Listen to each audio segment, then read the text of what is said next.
All right, hey everybody. This is a unboxing video for Starcadia Quest by Come On Games, and it's something that I just recently looked at. It is a cooperative, competitive adventure board game with miniatures, and it is both cooperative and competitive as you are competing against the um AI system as well as other players, trying to earn as many victory points to be the team that comes out with the most victory points, or I think those convert into badges, and that is declared the winner. So as you can see, the artwork is very cartoonish, very chibi style cartoons, and this is based on the very well known and very popular Arcadia Quest. Arcadia Quest was based in sort of the like castles and dungeons and so forth, and Starcadia is more of a space theme, and that's one of the reasons why I chose this one. Apparently it improves some of the mechanics. I think this one was released in 2020, I think, and it improves on some of the mechanics. It is a kind of like a dungeon crawler, not really, but at the same time, um, it also has some dice playing abilities as well as miniatures. And Come On Games, this is my second board game that has miniatures. My first one was Project Elite, and they have very good quality miniatures. So once we open it, we've got the rule book, which is very nice, colorful pages. I've gone through, like I do with any of the other games that I look into buying, I always, as best as I can, try to find the online rule book. And that way I can go through the rules, get a sense of how the game plays. And I certainly, I'm not in the business of buying every single game and reviewing every single game, but I try to find games that are unique, that I don't have a same game of other ones. So when I have Starcadia Quest, it's unlikely I will get Arcadia Quest or any other spin-offs. This is the one I'll probably stick to. Whether or not I get some of the expansions, it all depends on how much replayability I get out of this. So it looks pretty good.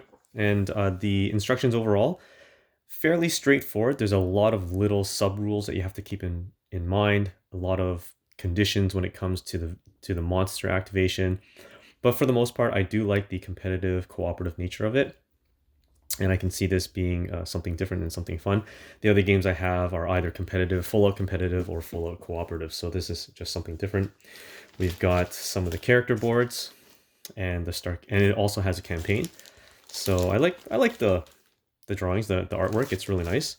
I kind of see that they bagged this up, which is kind of nice. And let's see what they got. These are the player boards where you choose 2 players. So you have a crew of 2 players, as well as a bunch of upgrades that you start with. And throughout your campaign or your missions, you can upgrade your characters based on your victory points.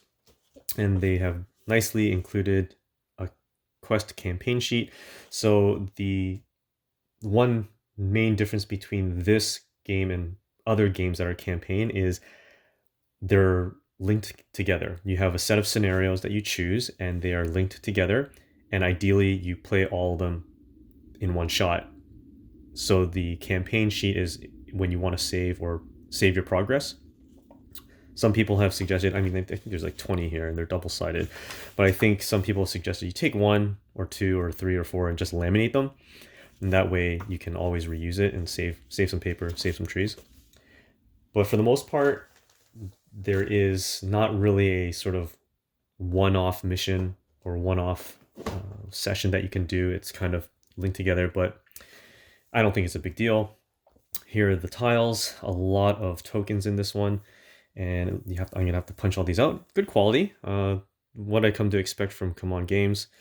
And there's a little bit of a curvature to the board, which is expected. And I think a lot of people complain about the qualities cardboard, they curve, but the reason they're curved is because it's probably during the printing process the rollers are rolling it, so that's why they're curved. And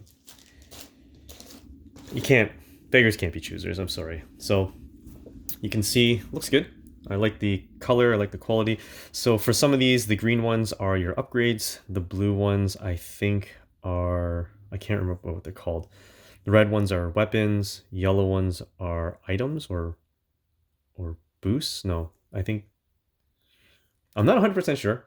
There's 2 other categories, and what happens is for certain ones, when you use a weapon or you use a boost, you exhaust it. So you flip it over and you'll see that they have sort of a grayed out side. It still provides the detailed information so you don't forget what they're doing for you, but they're exhausted, and it's not until either a event or you rest where you can unexhaust these and reuse them again.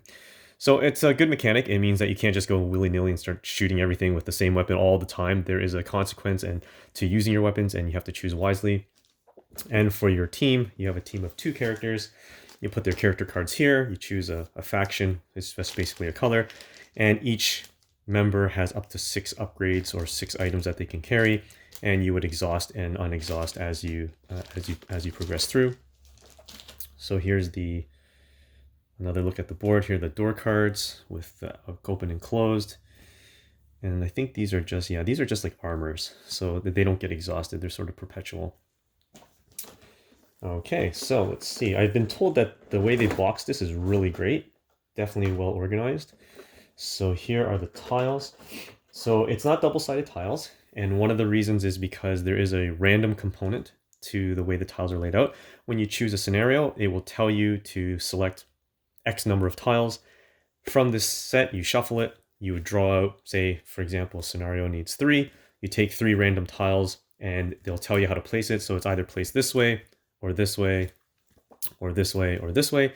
And then what you would do is you would flip over left to right or whatnot, and the corresponding tile will link up with each other, and it'll show sort of a linkage for a passageway where you can walk through. So I think that's pretty ingenious. I think that's a neat way. I think there are 2, 4, 6, 8, 10 tiles. Again, the quality is pretty good. These ones aren't too warped, but nothing a little bit of humidity might help warp them back.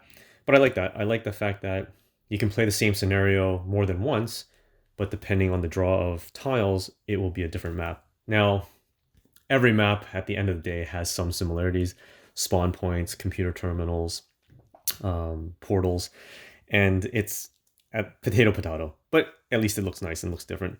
So there are 4, each tile is a 4x4 grid. So 16 tiles that you can move through, potentially, depending on walls and the way the scenario or the way the tile's laid out. And you are able to move only orthogonally. You cannot move diagonally. And you have, I think the term is, if you're in one square, and each square can have up to 2 characters, otherwise it's full, and any adjacent square orthogonally is considered close. So you can do a ranged attack or close attack here. And for ranged attacks further away than 1 square or 1 space, your range is unlimited unless it's obstructed by a wall or something like that. So pretty neat. I think that's pretty cool.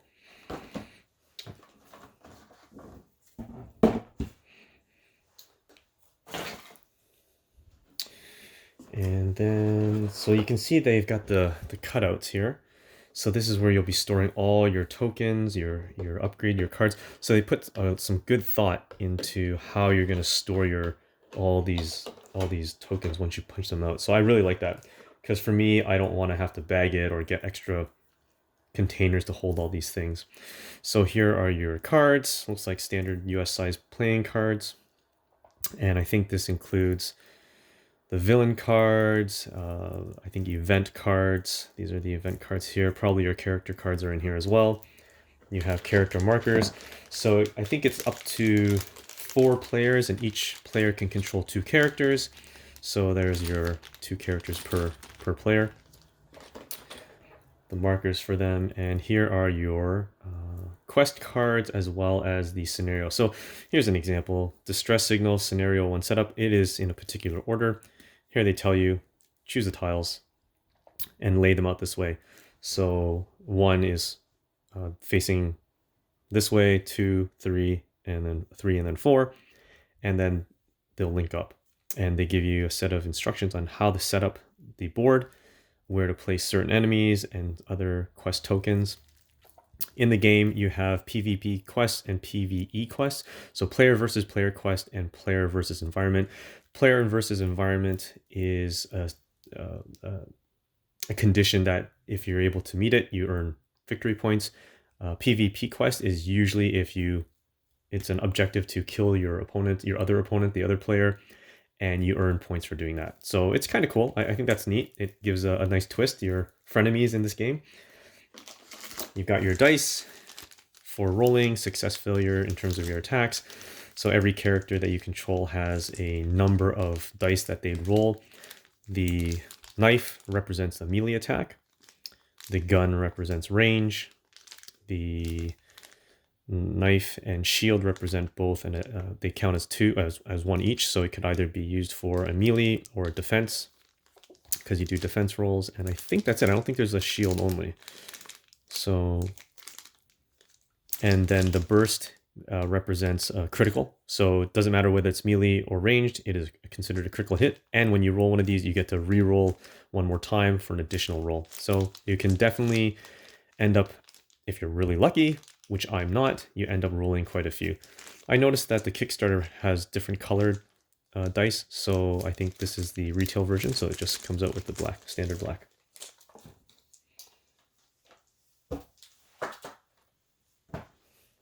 Okay, and this comes out. This, again, hold the cards, which is nice.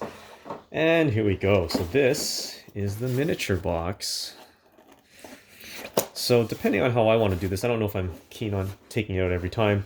My last video covering Project Elite, it was really cumbersome to pull out the box every time, but this is sort of a half, or 3/4 of a box. What I might end up doing is just cutting across here again, and then it opens up, and then I'll have access to it. I'll just see, because every time you have to pull this open, it just gets a little cumbersome. So let's see here. Depends on the layout. There aren't as many miniatures compared to like Zombicide, but that's okay. Hey, oh, upside down. So here you go. You've got your set of miniatures. The ones in gray are the heroes, and the blue are the enemies. And you know what? These are really good detail. If you look, if I can zoom in on there or focus in. They're chibi styles, so they've got bigger heads compared to their bodies. It's cute. It depends on the style that you want, but for the purposes of gameplay, and especially your audience, you can play with kids, because it's not, these are kind of cute, not threatening. And also, if you have an adult gameplay, I mean, it's okay. They're still fun to look at.